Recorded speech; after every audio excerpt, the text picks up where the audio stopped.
为什么说越了解木星越觉得神秘和震撼？今天就把你丢到木星上空，亲身去体验这颗巨行星有多么恐怖。在过去几十年里，很多探测器都拜访过木星，每一次探测都有新奇的发现，还能传回这颗气态巨行星更清晰的新画面。不过要说把木星展现的前所未有，那还得是 NASA 正在探测木星的朱诺号，它飞得比其他任何探测器都近，拍回的画面让人惊叹，简直像艺术片一样。这可是我们迄今为止离这颗太阳系行星之王最近的一次观测。朱诺号在2016年7月抵达木星，之前经历了5年艰苦的旅程，总路程达28亿公里，最后成功进入极地轨道，刚好在木星的云层顶端上方运行。在主要任务期间，朱诺号收集了超过3万亿比特的科学数据，而且它的任务还没结束呢，日程被安排得满满当当。目前它正在执行延长任务，预计会一直持续到2025年9月。这足以证明朱诺号的设计和建造有多出色。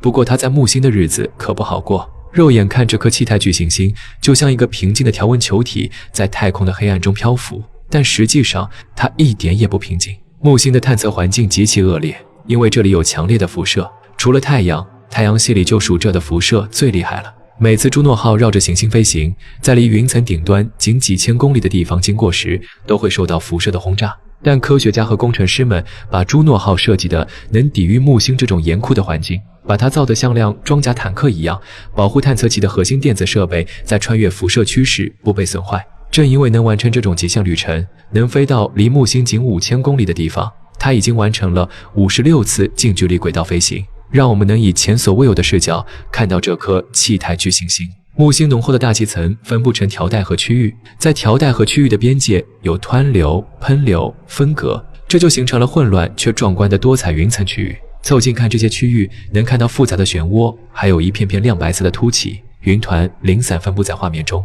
有些云团还能明显看到在下方相邻的云层上投下阴影。有意思的是，科学家们其实可以利用这些阴影来确定木星大气层中各云层之间的距离，这能为研究云层的形成方式和构成成分提供线索。这张惊人的图片捕捉到了更多高海拔的云层结构，它们被木星北温带区的漩涡图案环绕着。几十年来，科学家们一直想知道这些条带能延伸到多深，而多亏了朱诺号在近距离飞掠时进行的重力测量，我们现在有答案了。研究发现，这些流动的大气层条带实际上深入到了行星内部，深度约达3000公里。在这些条带和区域中，还散布着剧烈旋转的漩涡，也就是浓密气体形成的狂暴风暴，以极快的速度旋转着。但这些风暴和我们在地球上看到的不一样，在木星上它们差别很大。在地球上，巨大的飓风和旋风以低压区域为中心，而在木星上最大的却是高压的反气旋风暴。在地球上，大型风暴能持续几周，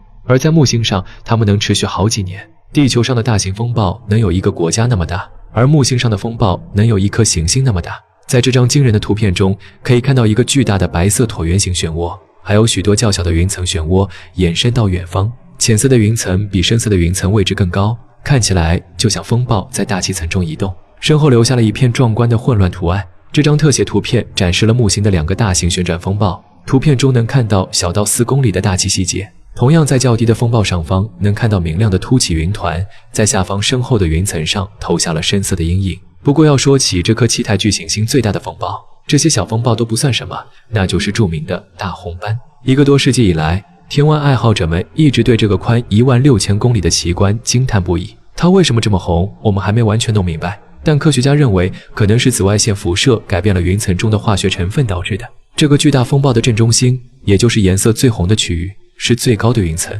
而核心周围是更深层的漩涡，以逆时针方向旋转。风暴的眼是最平静的地方，风速基本为0，但在更外围，风速高达每小时430到680公里。在风暴的顶部，就在红色开始渐渐变成白色的地方，你可能会注意到一组非常狭窄的奇怪竖线，这些是重力波，当流体或气体受到扰动时就会产生，重力会把它们拉回平坦平衡的状态，就像海滩上的波浪一样。照片中看起来黑色的区域其实并不是真的黑，只是比其他地方稍微不那么红而已。看起来最深色的区域可能是更深层的云层。朱诺号发现这些云层能延伸到云层顶端以下几百公里的地方，虽然在大红斑中从未捕捉到过，但和地球上的风暴一样，木星上也会发生巨大的闪电。朱诺号拍摄的这张惊人图片显示了木星北极附近的一个漩涡中心有一道绿色的闪光，那是闪电的光芒。在地球上，闪电大多发生在较低的高度，是由水蒸气云积累静电形成的。而在木星上，云层除了水之外，还含有氨，这使得闪电能在高得多的高度形成。不过，木星上最混乱的区域之一是它的两极，那里有多个风暴相互环绕运动。这张图片展示了北极附近多个强大的风暴，每个都有几千公里宽。科学家认为，弄清楚它们的形成方式是理解木星大气层以及形成这颗行星其他大气特征的流体动力学和云层化学的关键。科学家们对这些漩涡不同的形状、大小和颜色特别感兴趣。图片中心那个巨大且持久的气旋，周围环绕着较小的气旋，